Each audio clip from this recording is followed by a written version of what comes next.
Je vous avoue que je suis ultra motivé à l'idée de faire cette vidéo dans laquelle je vais tester vos GPTs, vos meilleures créations. Les GPTs, ce sont des modèles GPT personnalisés. La fonctionnalité est arrivée il y a à peine quelques jours sur ChatGPT et vous êtes déjà très nombreux à m'avoir envoyé les vôtres. Et bien dans cette vidéo, je vais en tester une première partie et je ne sais pas du tout ce que ça va donner. Vous avez une première indication puisque vous avez vu le titre de la vidéo, mais pour moi, c'est l'inconnu total. Je remercie toutes les personnes qui m'ont envoyé les GPTs. Je vais essayer de faire plusieurs épisodes si ça vous plaît, donc pensez à mettre un like et un commentaire, ça me donnera des indications sur le sujet. Et si vous le souhaitez, n'hésitez pas à m'envoyer vos GPTs, que ce soit sur LinkedIn, Twitter ou encore par email, et ils feront peut-être partie d'un prochain épisode. Je vous propose d'entrer dans le vif du sujet. J'ai pris soin de sélectionner des GPTs dans différents domaines d'activité pour que ça parle au plus grand nombre, et j'ai aussi pris soin du coup de me focaliser sur des activités que je ne traite pas forcément habituellement sur la chaîne. Comme ça va permettre de nous ouvrir à différents horizons. Avant de vous présenter le premier GPTs, pour les personnes qui ne sont pas encore familières de cette fonctionnalité, eh bien j'ai fait une formation complète qui s'affiche à l'écran et qui sera en lien dans la description, et je vous présente aussi moi les GPTs que j'ai pu créer dans la deuxième vidéo que vous avez juste ici. Donc tous les liens, vous pouvez y accéder sous la vidéo. Premier GPT que nous allons tester, et je remercie Gaëtan pour son partage. Ce GPT, il s'appelle Slide Assistant. Donc j'ai du mal à comprendre un petit peu l'icône qui est juste ici.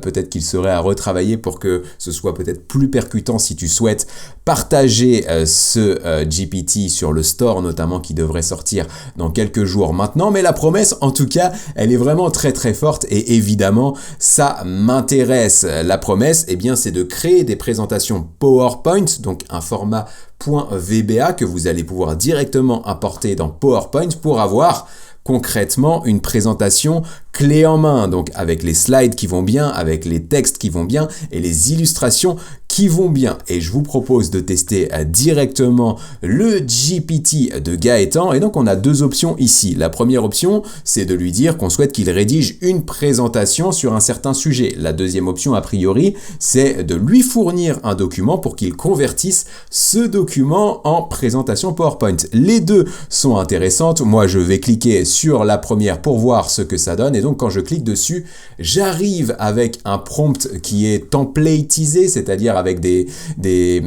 mots-clés entre crochets qu'on va devoir renseigner du coup derrière. L'expérience utilisateur est peut-être pas parfaite à ce niveau-là. On a la possibilité peut-être d'améliorer un peu les choses pour que ce soit présenté de manière plus confortable. Mais bon, derrière, ce que nous dit du coup le GPT Slide Assistant, eh bien il nous dit que pour commencer la présentation PowerPoint sur le sujet, eh bien il va avoir besoin de quelques informations, et pour ça, il nous pose 5 questions que nous avons ici. Donc le sujet sur lequel nous souhaitons travailler, le public qui est visé, le nombre de diapositives que nous souhaitons avoir, le type d'orientation du coup des diapositives, aligné à gauche, au centre, à droite. Là concrètement, je vais lui dire de faire ce qu'il veut, et le degré de détail. Donc là, présentation détaillée ou plutôt synthétique. Généralement sur ce genre de présentation, on va être plutôt synthétique. Je réponds à tout ça et je vous retrouve de suite. Voilà, c'est fait. Je vais lui répondre de la manière la plus synthétique possible, et le sujet de la présentation que nous allons travailler, eh bien ça va être le Colisée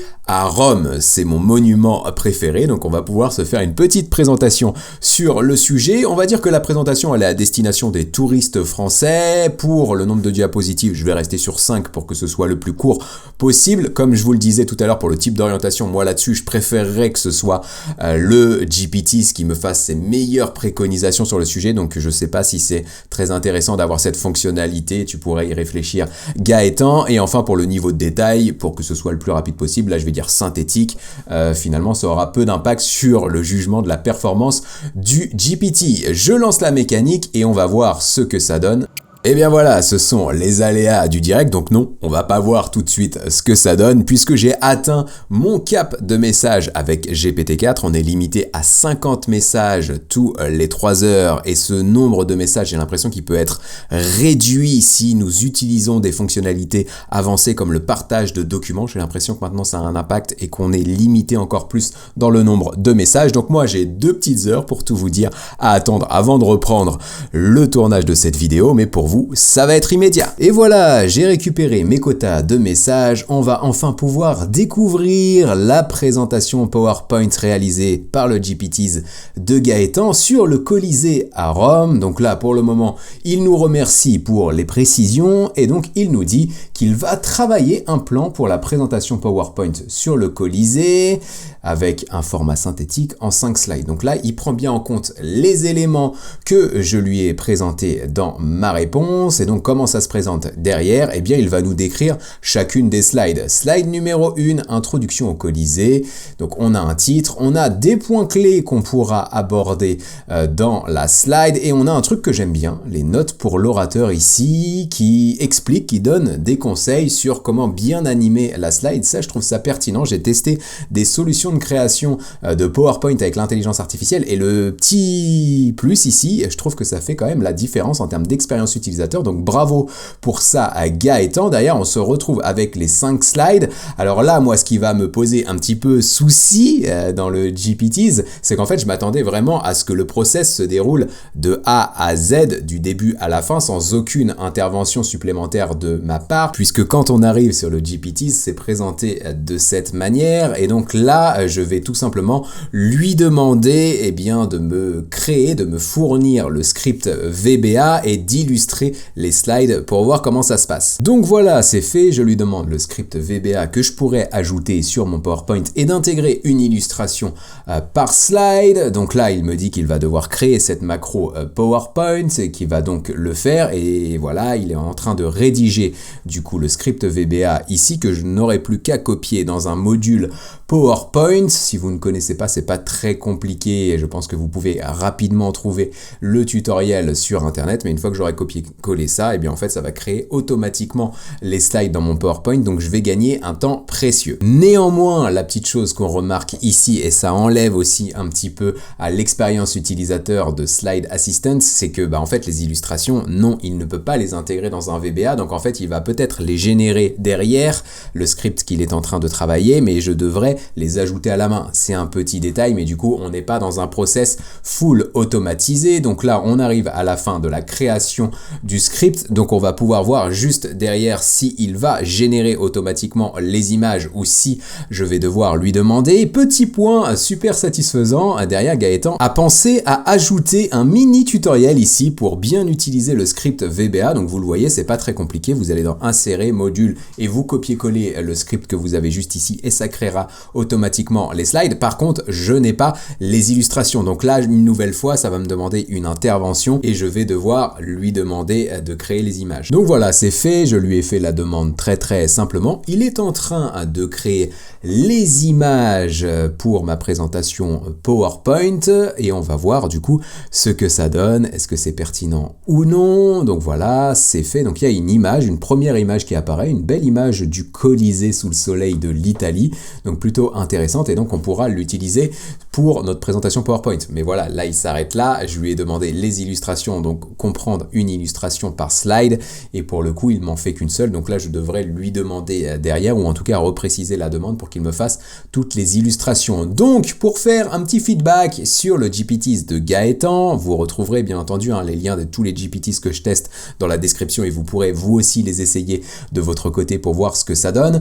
Je dirais que c'est une super idée, le concept est bon, la promesse est nickel, j'adore les petites tâches d'attention que tu as intégrées dans ton GPTs, notamment les notes pour l'orateur, ça c'est hyper précieux, et le petit tutoriel qui apparaît juste après le script VBA pour montrer à l'utilisateur comment il va pouvoir l'intégrer, ça enlève forcément des points de frustration et ça fait gagner un temps précieux à ceux qui ne maîtrisent pas l'outil, donc bravo pour tout ça. Je pense qu'il y a des petits ajustements à apporter dans la partie configuration, peut-être via la fonctionnalité action pour vraiment automatiser automatiser un petit peu plus le process pour que finalement, quand je lui réponde, voilà, juste ici et que je lui donne les réponses à ces 5 questions, eh bien ça enclenche le process avec la trame de la présentation, puis ensuite le script VBA et enfin la génération de l'image sans que je n'ai à intervenir parce que du coup je vais utiliser des messages GPT-4, ça tape dans mon quota et ça peut être problématique pour les utilisateurs du GPTs. Mais bravo Gaëtan et merci pour ton partage. Autre GPT que je souhaitais vous présenter, il s'agit de Narrative Nexus et Narrative Nexus c'est un GPT créatif pour rédiger des romans, pour travailler des scénarios ou encore créer de la BD. Donc forcément moi ça me parle notamment après l'expérience que j'ai pu faire dans la vidéo qui s'affiche à l'écran et qui sera en lien dans la description, dans laquelle j'ai rédigé un roman à 100% avec ChatGPT et l'intelligence artificielle. Et ce qui est marrant, hasard du calendrier, mais je viens de recevoir les premiers exemplaires papier de ce roman et ça fait vraiment bizarre en fait d'avoir en version papier, en matière finalement, quelque chose créé à 100% par l'intelligence artificielle. Donc allez voir la vidéo si le sujet vous intéresse. Mais du coup, on va revenir nous pour faire nos tests sur le GPT's Narrative Nexus qui m'a été gentiment partagé par Ronan. Merci Ronan pour ton partage. Ce que j'ai bien aimé dans ton GPT, eh bien c'est la promesse comme je viens d'en parler, mais c'est aussi le fait que tu m'as dit que tout était verrouillé et que du coup on ne pouvait pas utiliser ChatGPT pour comprendre le fonctionnement de ton GPT et du coup le répliquer et surtout accéder aux fichiers PDF avec lesquels tu as entraîné ton GPT. Et moi forcément quand on me dit que quelque chose n'est pas possible, eh bien j'ai envie de le tester et donc ce que j'ai fait derrière, je lui ai tout simplement demandé à partir de quel fichier PDF il avait été entraîné puisque tu m'avais donné l'information et donc là il me répond en introduction en me faisant une présentation du GPT, donc l'assistant spécialisé en création narrative pour divers médias. Il me dit bien qu'il a été derrière entraîné par plusieurs documents PDF et notamment des documents liés à des sujets variés comme la psychologie clinique, des livres, des comics ou encore des bandes dessinées. Et donc derrière, moi ce que j'ai fait, eh bien je lui ai tout simplement demandé de me synthétiser le premier document pour voir s'il allait me donner des informations dessus et il s'est exécuté. Au bout de la deuxième fois, la première fois j'ai eu une erreur basique de réseau, finalement une indisponibilité du GPT, mais derrière ça a fonctionné et donc là je me retrouve avec des informations sur le manuel de psychologie et de psychopathologie clinique générale que tu as utilisé du coup j'imagine pour bien créer des personnages et leur donner une belle dimension. Mais voilà, j'ai l'information, donc niveau sécurité il y a des tips effectivement pour protéger vos GPTs, mais on n'est vraiment pas protégé à 100%, donc faites vraiment attention finalement aux données que vous partagez avec votre GPT. Certains utilisateurs pourraient y accéder et donc les exploiter d'une manière ou d'une autre. On se retrouve donc pour tester Narrative Nexus et moi pour l'exemple, c'est une idée que j'ai en tête depuis un petit moment. J'ai envie de travailler un scénario de film de type Marvel Comics dans lequel j'inventerais un nouveau super-héros et ce super-héros, eh bien il serait dans la vie normale, j'allais dire créateur de contenu sur internet, mais à cause d'une enfance rythmée par les traumatismes, eh bien il aurait un penchant super-héros, il deviendrait un super-héros. Donc là je lui fais cette demande de scénario à Narrative Nexus et on va voir comment se comporte le GPT. Alors là il me répond avec un petit message de bienvenue, j'imagine qu'il a été paramétré par le créateur, donc bienvenue dans l'univers de Narrative Nexus où vos idées narratives prennent vie.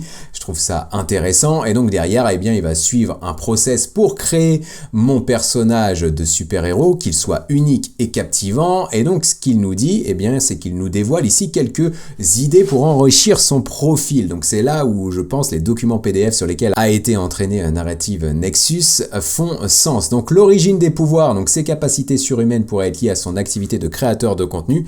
Imaginez qu'il découvre ses pouvoirs en direct devant son audience, peut-être que ça va m'arriver au cours de ce test.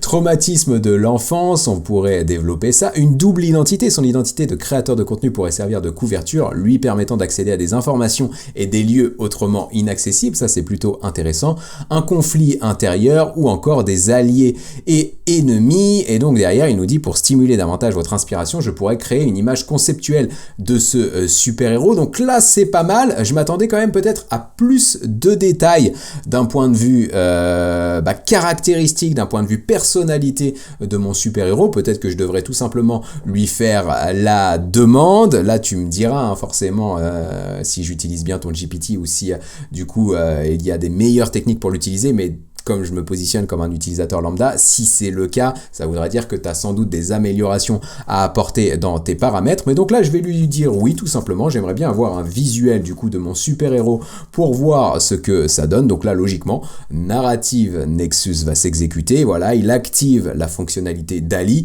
et il va révéler au grand jour mon nouveau super-héros. Il m'a pas donné de nom, je suis un peu déçu. J'aurais bien aimé qu'il me donne un nom et qu'il me projette un petit peu plus dans l'univers du personnage, mais voilà, on en est qu'au tout début, on fait des tests, c'est le premier prompt, donc on ne faut pas être trop non plus difficile par rapport à ce qu'on analyse. Et donc là on a l'image, voilà, du super-héros qui est plutôt pas mal, hein. Il a un super-héros qui est lié, voilà, au digital, qui est lié dans un univers futuriste. On a même, voilà, des petites particularités sur le costume qu'on pourrait créer, enfin qu'on pourrait creuser. Là je pense que DALL-E a voulu faire des choses de ce côté-là. Donc on a les caractéristiques de l'armure qui se présentent juste ici, donc le texte ne veut pas dire forcément grand-chose, mais nous on pourrait creuser à partir de tout ça. Et puis donc ce que nous dit derrière le GPT, c'est qu'en nous inspirant de cette image, on pourrait explorer davantage le développement du personnage, y compris son histoire, ses motivations et la manière dont il gère ses identités. Là c'est plutôt pas mal, donc j'aimerais bien lui demander, peux-tu creuser le personnage, et j'aimerais bien voir en fait si... il va vraiment finalement se focaliser sur l'image, c'est-à-dire analyser l'image et donc broder une histoire à partir de ce personnage, ou partir dans le fil de la discussion précédente, c'est-à-dire en fonction des caractéristiques qu'il a pu me partager. Donc on va voir juste ce que ça donne ici. En fait, si on a un petit bouton analyse, voilà, c'est qu'il aurait analysé l'image. Là, c'est pas le cas. Il développe simplement le personnage. Par contre, dès le deuxième prompt comme ça où je lui demande l'information, il va quand même bien plus loin. Il me donne déjà le nom, Adrian Lumen, donc peut-être pour des jeux de lumière. Alias de super-héros, ce serait Cyber Shadow, donc l'ombre, cyber pour la création de contenu, le digital, internet, etc. Je trouve ça assez intéressant. Et donc derrière, ouais, c'est vrai, il va quand même très loin, hein, ce GPT de création de scénarios notamment. Il va revenir sur l'origine et peut-être l'enfance du personnage, sa découverte des pouvoirs. Donc un soir, alors qu'il réparait un vieux gadget électronique, il a été frappé par un éclair d'énergie cosmique, lui conférant des capacités liées à la technologie. On a des choses sur son pouvoir, sa personnalité et ses motivations qui commencent à être développées. Donc non, bravo Narrative Nexus, et bravo surtout Ronan, le créateur du GPT, pour ton travail. Un super GPT, et n'hésitez pas du coup à nous dire ce que vous en pensez en commentaire. Autre GPT que je souhaitais vous présenter, il s'appelle CTS, et donc CTS c'est pour Coach Trading Stratégie. Et donc l'objectif de ce GPT, eh bien, c'est de vous apprendre à trader, à gagner de l'argent avec la bourse et pourquoi pas les crypto-monnaies, en se basant sur des principes que je connais bien puisque j'ai suivi quelques formations sur le trading, donc l'ICT, le SMC ou encore la méthode Wyckoff. Donc là, j'ai vraiment envie de le tester, ce GPT, pour voir si je peux le faire sortir en fait de son cadre. Donc là, son cadre, comme ça nous est présenté juste ici, eh bien, c'est que c'est uniquement à utilisation éducationnelle, à but pédagogique. Et donc j'ai envie de voir quand même si j'arrive à lui faire analyser le cours du Bitcoin. Donc là je vais lui demander simplement et on va voir ce qu'il me répond. Donc voilà, c'est fait, la demande est lancée, CTS est en train de réfléchir et on va voir ce qu'il nous raconte. Donc là il nous dit, pour analyser le cours du Bitcoin, il va s'appuyer sur les principes de trading qu'il a à sa disposition, donc le SMC dont on parlait tout à l'heure, l'ICT ou encore la méthode Wyckoff. Donc là en fait il nous donne surtout des indications pour nous-mêmes, j'ai l'impression, question, analyser le cours du Bitcoin en lui disant par exemple recherche de liquidité, identifier les zones où il pourrait y avoir une accumulation de stop loss ou de gros ordres. Là je vais pas rentrer dans les détails parce que si vous n'êtes pas dans le trading, je vais vous perdre et c'est pas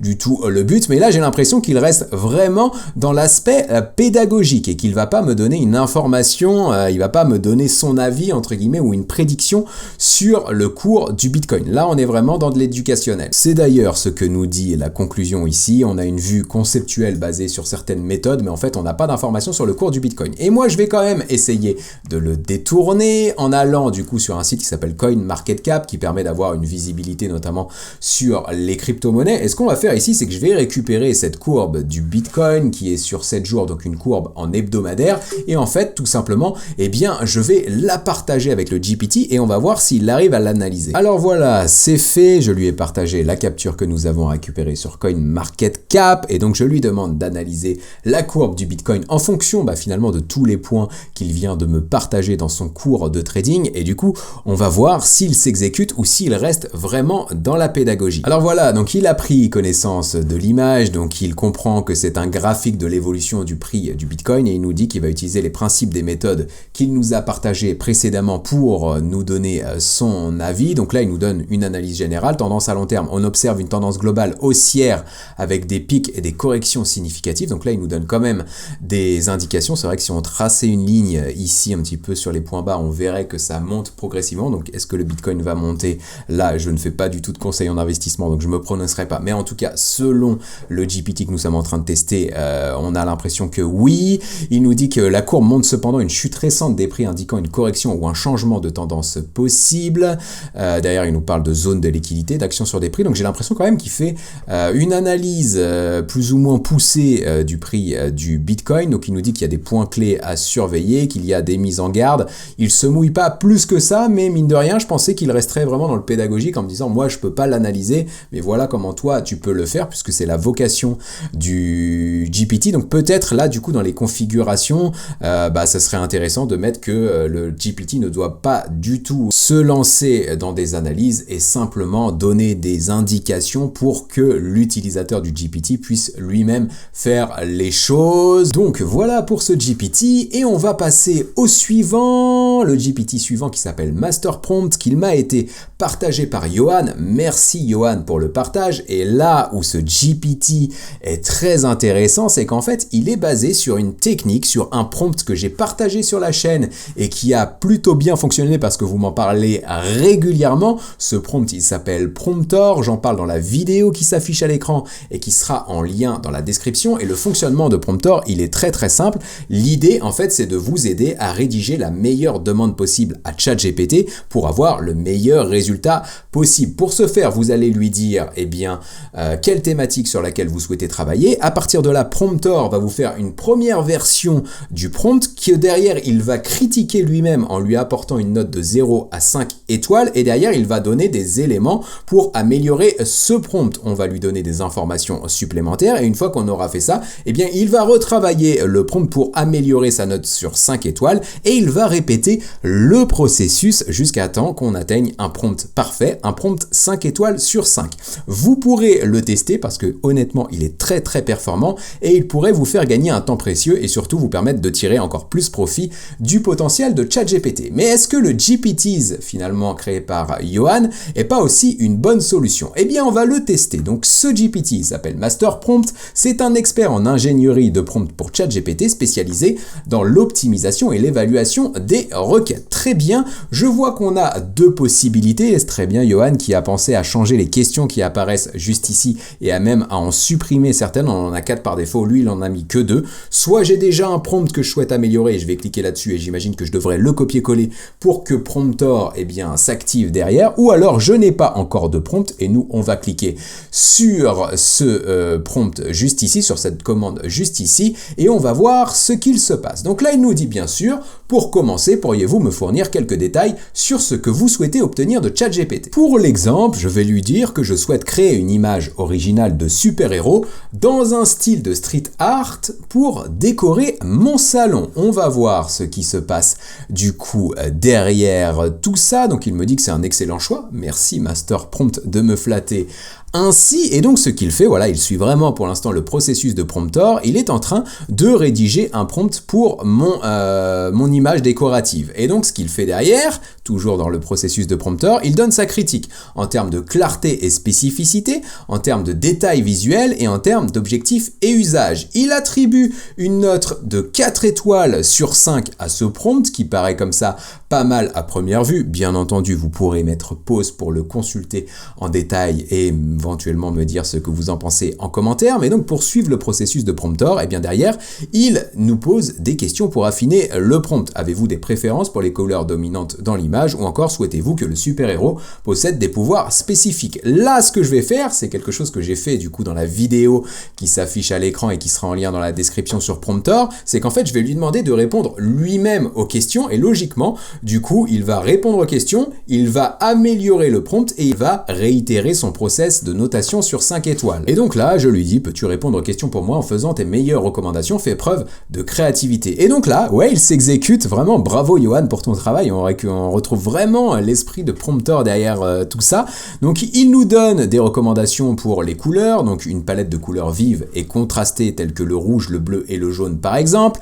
Des pouvoirs spécifiques, on pourrait imaginer des pouvoirs liés à la vitesse et à l'agilité, reflétant l'énergie et le mouvement urbain. Là, peut-être ce qui serait intéressant, c'est de remplir vos custom instructions, c'est-à-dire de donner pas mal d'éléments sur votre contexte à ChatGPT. Les custom instructions, c'est un paramétrage que j'ai évoqué dans le tutoriel complet qui s'affiche à l'écran et qui sera en lien dans la description. Et du coup, j'imagine que les préconisations qu'il ferait ici seraient vraiment liées à mes goûts, à mes couleurs, c'est le cas de le dire, et à mon contexte. Ça pourrait être intéressant du coup de faire le test de ce côté-là. Bref, lui, il a répondu à ma question. Il a fait exactement ce que je lui ai demandé. Et donc, il a rédigé un nouveau prompt ici en intégrant les éléments qu'il a imaginés. Il refait une critique du prompt et là, il nous dit que nous avons une note de 4 étoiles et demie sur 5. Ce n'est pas 5 étoiles sur 5, on n'est pas dans la perfection. Et derrière, il nous demande si ça nous convient ou s'il y a d'autres aspects que nous souhaiterions modifier ou préciser. Et bien là, je vais tout simplement lui dire modifie le prompt pour en faire un prompt 5 étoiles. Logiquement, il aurait dû me le proposer tout seul et continuer, réitérer le process jusqu'à avoir 5 étoiles sur 5. Donc là, je suis obligé d'intervenir humainement. Je lui ai fait ma demande. Donc là, il nous dit que pour atteindre un niveau 5 étoiles, il va devoir affiner davantage le prompt. Il nous dit là, il est ferme, il est définitif. Celui-ci, c'est le 5 étoiles. Prompt final, ce sera le meilleur. Donc il va même pas, j'imagine, se lancer dans une critique derrière pour pouvoir potentiellement l'améliorer. Pour lui, c'est terminé après tout ça. Donc là, on va avoir un prompt qui va bien juste là. Critique du prompt final, si, bah voilà, il est vraiment bluffant, hein, ce GPT. Bravo Johan, je le dis et je le répète. On a une critique du prompt final, donc en termes de précision et imaginativité, en termes de cohérence artistique et d'adaptation, pardonnez-moi, à l'objectif. On a cette note de 5 étoiles sur 5. Et bien là, je vais tout simplement lui dire de générer l'image et on va voir ce que ça donne à partir de ce prompt. Parfait, Master Prompt, lance-toi, bluffe-moi et du coup j'imprimerai cette image et je la mettrai dans mon salon grâce à Johan. Alors quelle image va-t-il nous dévoiler? Ouais, cette image je la trouve vraiment magnifique. Alors du coup il n'est pas exactement dans ce que je voulais puisque là il met l'image en situation, c'est-à-dire que j'ai le canapé, j'ai l'image du salon, ça pourrait être mon salon et j'aimerais bien faire une sieste ici vu la déco. Le tableau est juste nickel mais j'aurais préféré une image, juste une image de ça, mais là je pense que c'est lié forcément à la manière dont j'ai demandé moi aussi les choses, bien que logiquement Promptor aurait dû améliorer le prompt en prenant bien en compte toutes mes demandes, mais en tout cas l'image elle est juste parfaite. On a bien les contrastes de couleurs qu'il avait présenté, on a le super héros avec l'effet de rapidité notamment et d'agilité, c'est vraiment top, l'image elle est vraiment belle. Vous me direz ce que vous en pensez en commentaire, mais en tout cas voilà, bravo Johan pour Master Prompt, c'est une tuerie ton GPTs et ça fait plaisir de voir que des abonnés de la chaîne prennent mes astuces, mes tutos et en fassent leur propre truc. Ça, c'est vraiment quelque chose qui me motive et je vous le dis régulièrement sur la chaîne. Tout ce que je vous partage, c'est pour vous donner des clés. Si derrière, vous prenez des choses à droite à gauche et que vous m'envoyez des messages pour me dire j'ai pris telle astuce et tel tuto et regarde ce que j'en ai fait, moi, je suis le plus heureux du monde. C'est vraiment l'objectif de cette chaîne. Donc, quand je vois ce que vous faites avec vos GPTs, je me dis que l'objectif est plutôt atteint. On a d'autres GPTs à regarder ensemble, mais avant de les tester, je souhaitais faire juste un passage rapide par ma formation automatisée ChatGPT pour tout simplement vous dire, et ouvrez bien vos oreilles, juste de ne pas l'acheter. Pourquoi ne pas l'acheter? Tout simplement, ne l'achetez pas tout de suite, car la semaine prochaine, dès mardi, il y a un Black Friday et vous pourrez profiter de cette formation automatisée ChatGPT au prix de 99 € au lieu de 399 €. Et dans cette formation, vous allez avoir tout le nécessaire pour tirer pleinement profit de ChatGPT, GPT-4, mais surtout l'automatiser pour qu'il travaille pour vous 7 jours sur 7, 24 heures sur 24. Et ça, forcément, c'est ultra intéressant. Donc là, vous avez tout ce que contient la formation. Sur la page, il y a le programme, des bénéfices, des avis clients. Vous pourrez récupérer tout ça dans le lien que je vous partage dans la description. Mais pour l'acheter, attendez mardi et vous l'aurez à un prix défiant toute concurrence. Et le point fort vraiment de cette formation, et tous les clients vous le diront, vous le verrez dans les avis de la page, c'est que les mises à jour sont incluses. Elles sont gratuites à vie et donc forcément, vous pourrez bénéficier des futurs modules si vous êtes client, et à 99 €. Honnêtement, c'est cadeau. Pour tout vous dire, la formation est sortie au printemps 2023. Elle a été mise à jour déjà 3 fois et la prochaine mise à jour arrive en janvier 2024 avec justement les GPTs. J'ai quelques modules vraiment préparés aux petits oignons pour vous pour en tirer pleinement profit. Et aussi sur la nouvelle interface de ChatGPT, je vous montrerai pas mal de choses. Vous allez voir, le potentiel est vraiment énorme. Donc la formation en lien en description, mais attendez la semaine prochaine si vous le souhaitez. Après, vous faites ce que vous voulez.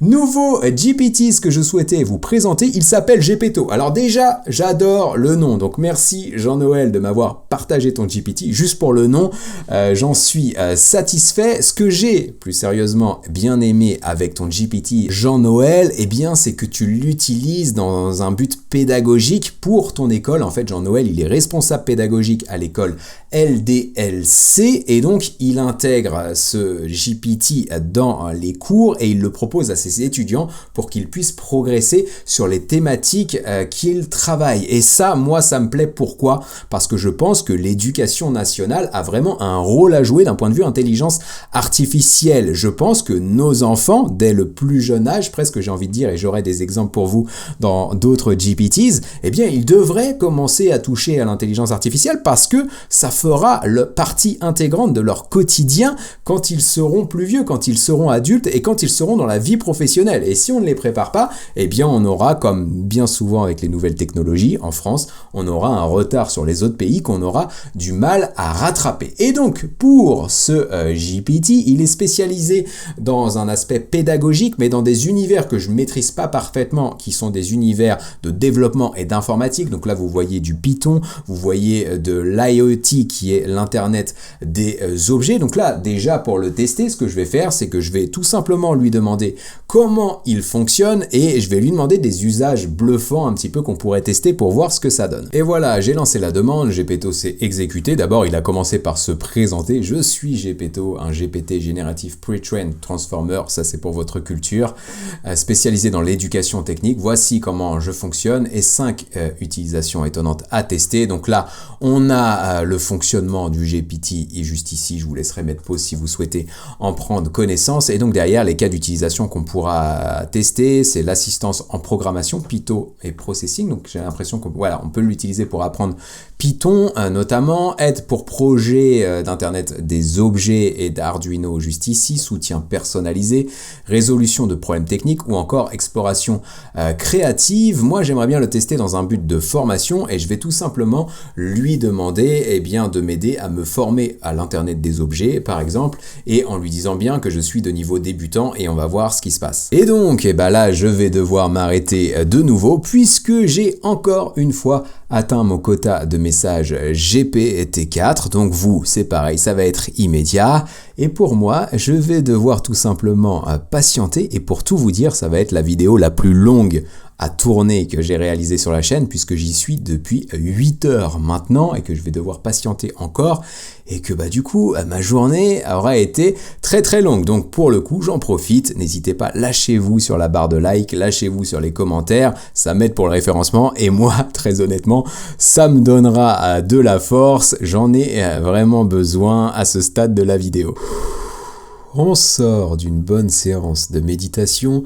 On a fait tomber le pull et on va essayer de rester le plus serein possible car vous n'avez pas tous les backstage de cette vidéo, mais c'est juste incroyable ce qui est en train de se passer entre les aléas de quota de messages GPT-4 et je vous dis pas tout, mais j'ai perdu des rushs notamment parce que je n'avais pas bien branché mon micro et donc concrètement j'y suis depuis 9 heures sur cette vidéo. J'aurais pu partir à la Martinique voir mon pote, mais non, je tourne cette vidéo donc j'espère que ça vous plaît. On retrouve Gepetto et il va nous aider à nous former à l'internet des objets, je l'espère. Je ne suis plus à un imprévu près dans cette vidéo, mais c'est intéressant de vous partager tout ça. Et donc Gepetto, il nous répond, il nous dit ok, on va commencer votre aventure dans le monde fascinant de l'internet des objets et donc il commence à nous décrire un programme. Ici, on va commencer par comprendre les bases de l'IoT, qu'est-ce que c'est, quels sont les exemples d'applications et donc derrière, j'imagine qu'il va poursuivre le programme jusqu'à ce que je le maîtrise, cette compétence parfaitement. J'ai profité du temps de rédaction de Gepetto pour vérifier que le micro était bien branché, pour vérifier que l'enregistrement était bien en cours. Donc là, tout est bon, logiquement, ça devrait bien se passer jusqu'à la fin. Et donc là, j'ai juste vu une petite coquille dans ton GPT, du coup, ici qui nous dit, et pour un soutien supplémentaire, je vous recommande de visiter virgule. Donc là, je pense qu'il manque quelque chose. Mais donc, si je comprends bien l'intérêt de Gepetto, c'est que derrière, c'est un réel compagnon dans l'acquisition de compétences. Et donc là, je pourrais parfaire du coup mes compétences en suivant finalement le programme qu'il vient de déterminer avec lui et en lui posant des questions pour progresser. Félicitations Jean-Noël pour ton GPT.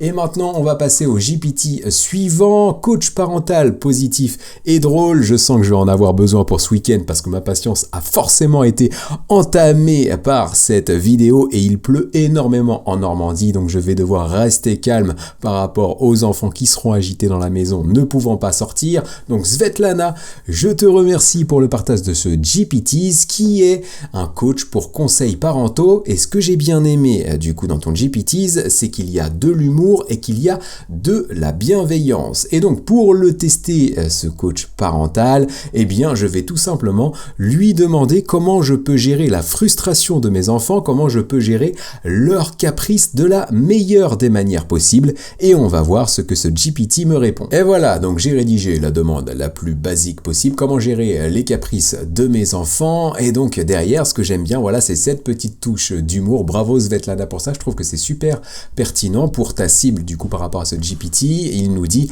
ah les caprices des enfants, le test ultime de la patience parentale, n'est-ce pas? Mais ne vous inquiétez pas, je suis là pour vous aider, donc ça c'est plutôt cool. Comprendre les besoins sous-jacents, c'est vrai que derrière un caprice d'un enfant, généralement, il y a quelque chose derrière tout ça. Comme on dit, un enfant qui n'a pas mangé peut se transformer en petit monstre plus vite que vous ne pouvez dire chocolatine. Personnellement, Svetlana, je dirais pas au chocolat, mais encore des touches d'humour, même dans les conseils, ça c'est vraiment top. Restez calme et empathique, définissez des limites claires ou encore offrez des choix raisonnables. Bien évidemment, on peut utiliser l'humour ou encore négocier comme un pro. Les enfants sont les meilleurs négociateurs du monde, ça croyez-moi. C'est vrai que ça peut nous entraîner de ce côté-là à développer cette compétence et donc ne cédez pas à chaque fois. Voilà les conseils qui nous sont donnés par Coach Parental. Je trouve ça ultra intéressant et c'est une bonne manière du coup d'amener l'intelligence artificielle auprès d'une population qui n'est peut-être pas autant connectée qu'on peut l'être du coup sur la chaîne.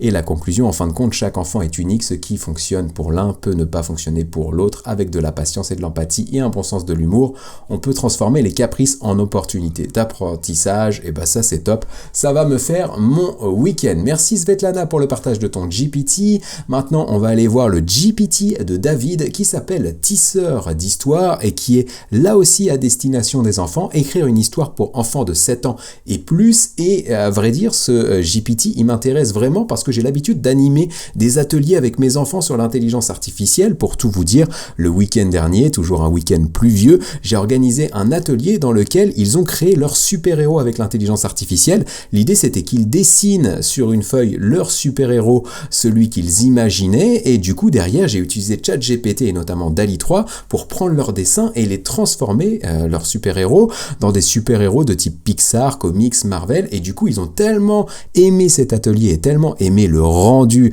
des super-héros créés avec l'IA qu'ils les ont imprimés et accrochés dans leur chambre. Donc voilà, c'est une bonne manière, comme je le disais précédemment, d'amener l'intelligence artificielle auprès de nos enfants, et ça c'est top pour leur développer des compétences qui seront clés à l'avenir, j'en suis convaincu. Donc le GPT tisseur d'histoire de David, on va voir ce qu'il vaut. Donc ce qui est intéressant ici, c'est qu'on a des choix.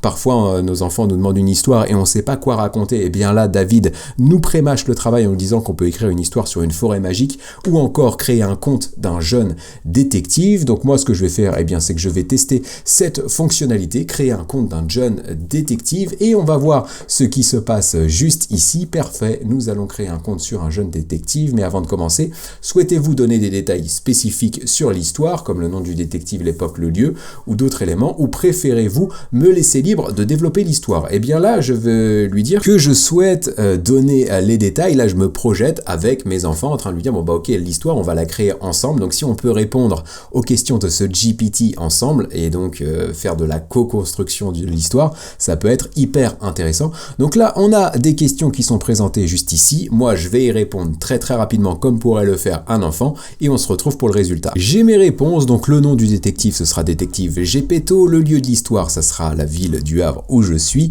Les personnages supplémentaires, il y aura la copine de Gepetto qui s'appelle Gepetette. La menace, eh bien, je réponds comme un enfant de 3 ans pourrait le faire, ce sont les méchants. Et enfin, le numéro 5, comment résoudre l'histoire? Eh bien, on va transformer les méchants en licornes, et donc on va voir comment se comporte derrière le GPT tisseur d'histoire. Donc là, il nous donne un titre pour notre compte, Gepetto et le mystère des méchants du Havre. Je trouve ça assez intéressant. Et derrière, on va avoir des chapitres, introduction à Gepetto et Gepetette, le Havre et ses mystères, etc., etc. Donc j'imagine qu'on pourrait travailler tout ça avec lui. Et là, je suis bluffé, je m'attendais pas du tout à ça, et vous l'avez vu sans doute comme moi s'afficher à l'écran. Il a carrément créé une couverture pour le compte Gepetto et le mystère des méchants, le Havre, etc. Il a essayé de refaire le titre, c'est pas mal, hein, honnêtement, le texte ici, vous me direz ce que vous en pensez en commentaire, mais vraiment bluffant. Bravo David pour ce GPT qui est assez exceptionnel. Et derrière, il a carrément rédigé du coup un début, l'introduction en tout cas de l'histoire. Je vous laisserai mettre pause si vous souhaitez la découvrir tranquillement et regarder ce que ça vaut. Moi, je vais presque mettre ça de côté et du coup travailler ça ce week-end tranquillement avec mes enfants, puisqu'il pleut. On va essayer, voilà, pourquoi pas, de construire l'histoire avec ton GPT David. Donc merci pour ça. Dernier GPT que je souhaitais vous présenter dans ce test, et très honnêtement j'en ai reçu plusieurs dizaines, je pense même qu'on a passé la barre des centaines de GPT que j'ai reçus, donc je ne peux pas tous les traiter, mais si vous vous activez à fond dans la barre de like et dans la barre de commentaires pour me demander un deuxième épisode, eh bien il y en aura un deuxième, et je pourrai pourquoi pas intégrer votre GPT à l'intérieur. Mais pour finir ce test, eh bien on va partir sur un GPT qui s'appelle Assistance Juridique, qui a été créé par Caius AI, et c'est Émile qui est le créateur de ce GPT. Et donc je l'ai bien aimé ce GPT. Pourquoi? Parce que déjà il peut nous servir au quotidien, que nous soyons particuliers ou entreprises, et du coup Émile m'a expliqué que le GPT avait été entraîné par lui-même, qui lui avait transmis tout un tas de textes de loi, notamment qu'il ne pouvait pas tout lui partager parce que ça, il faudrait trop de tokens, mais qu'il avait quand même bien fait le boulot de ce côté-là. Donc j'ai envie vraiment de voir comment il se comporte par rapport à ChatGPT traditionnel, qui est déjà plutôt pas mal, je trouve, pour les conseils juridique. Donc là, on va faire un test un tout petit peu différent. Ce que je vous propose d'analyser, c'est de faire une demande à ChatGPT, de lui demander un conseil juridique sur un point spécifique, et j'ai un exemple à l'écran, et derrière, on fera la même demande du côté du GPT pour voir s'il y a vraiment une forte valeur ajoutée de ce côté-là. Et donc, ce qu'on va demander ici, eh bien, on va lui dire à ChatGPT, mon voisin se gare régulièrement devant mon portail et il m'empêche de sortir. Quels sont les recours juridiques que je peux actionner? C'est des trucs qui peuvent arriver régulièrement dans le voisinage, donc peut-être que ça va vous parler. Moi, en tout cas, ça me parle. Je vais lancer ma demande à GPT-4 et on va voir ce qui se passe. Maintenant, je vous cache pas que j'ai totalement peur. Voilà, j'ai totalement peur que tout foire, qu'il y ait des bugs informatiques à répétition. C'est vraiment pas ma vidéo, c'est la vidéo de la poisse. Donc voilà, mettez vidéo de la poisse. Si vous savez pas quoi mettre en commentaire juste pour m'aider au référencement, vous mettez vidéo de la poisse. Je saurai que vous êtes arrivé jusque là et moi je vais réactiver GPT-4 jusqu'à avoir une réponse et on se retrouve pour le comparatif. Donc ça y est, il m'aura fallu que 3 tentatives pour l'avoir, mais donc là il me dit ChatGPT, ma situation est frustrante, mais il y a des recours juridiques pour ça. Le dialogue, voilà, très honnêtement, moi j'ai testé, ça n'a pas donné grand chose, des preuves d'avoir des photos, etc. Ouais, ça paraît juste logique. De la réglementation locale, donc là j'aurais bien voulu qu'il m'aide, du coup qu'il me donne des pistes par rapport à ça. Je sais que par exemple, dans des petites rues, il est autorisé qu'une personne se gare devant son garage, ce qui n'est pas forcément le cas par exemple en centre-ville. Voilà, ce genre de points, ça aurait pu être intéressant. De la médiation, police municipale ou gendarmerie, on va éviter tout ça. Mise en demeure, action, justice. Là, c'est vrai qu'on a une réponse ultra basique qui nous apporte rien de plus que ce qu'on sait déjà. Finalement, j'ai l'impression de ne pas avoir trop d'informations là-dessus. Donc, pour le coup, ChatGPT ne s'est pas très bien comporté. Maintenant, comment va se comporter du coup le GPT d'Emile? Eh bien, on va voir tout ça, on va voir ce qui se passe. Je lui lance ma demande qui est exactement la même demande. On se retrouve à nouveau avec un message d'erreur, mais c'est la vidéo qui veut ça. Là, pour le coup, je pense que plus rien ne me surprend. Donc voilà, là par contre, le GPT se lance. Alors là, ça me pose problème par contre, parce qu'il fait une recherche sur Internet. Et là, du coup, je ne vois plus vraiment l'intérêt du GPT, vu qu'il a été entraîné sur des textes de loi fournis par Emile, qu'en plus GPT-4 est déjà entraîné sur des volumes de données assez conséquents qui vont jusqu'à avril 2023. Là, je pense qu'il faudrait presque interdire la connexion Internet au GPT pour éviter ce problème, parce que là, en fait, vous le voyez, il visite par exemple le site servicepublic.fr, je pourrais moi-même faire ma recherche sur Google et du coup, j'aurais les mêmes réponses. Donc là, ça va pas trop m'apporter. Donc, soit désactiver du coup la recherche sur Internet, la connexion web browsing, ou alors dire dans les instructions, dans les paramètres du GPT, qu'il doit avant tout, en priorité, rechercher les informations dans ses bases de connaissances et si là, il n'a pas l'information, se connecter à Internet pour apporter une réponse pertinente à l'utilisateur. Là, je pense que ça ajouterait vraiment de la valeur et de la performance à ton GPT, Emile. Donc voilà, n'hésite pas à prendre en compte mes remarques, n'hésite pas aussi à me dire en commentaire, comme tous ceux d'ailleurs que j'ai testés, si je les ai mal utilisés, vous pouvez préciser tout ça. Moi, je vous mets tous les liens des GPT en commentaire. J'espère que cette vidéo un peu fantasque qui est partie totalement en vrille, j'ai passé ma journée dessus, j'espère vraiment qu'elle vous aura plu. Vous pourrez me le dire en commentaire, vidéo de la poisse en commentaire par exemple. Et puis du coup, dites-moi quels sont les GPTs qui ont le plus retenu votre attention. Si vous les testez, faites-moi part de vos retours d'expérience aussi en commentaire. Moi, ça m'intéresse. Et comme je vous l'ai dit plusieurs fois dans la vidéo, vous me partagez vos GPTs. Et si vous souhaitez un épisode 2, eh bien, je les testerai et on en fera une vidéo comme celle-ci. C'était Ludo. Je vais maintenant partir tranquillement en week-end et je vous retrouve très très bientôt pour une nouvelle vidéo dans laquelle je vous partagerai des astuces, des démos, des actus, des tutos, des outils, tout ce qui concerne l'intelligence artificielle, avec toujours le même but et la même énergie et la même sérénité, même si c'était pas forcément le cas aujourd'hui, celle de vous donner toutes les clés pour que vous puissiez profiter des opportunités que l'IA génère. Si vous suivez la chaîne, vous vous rendez compte que cette conclusion n'a aucun sens et que je retombe dans mes travers de début de YouTube. Bref, c'était Ludo, je vais m'arrêter là. À très bientôt. Ciao.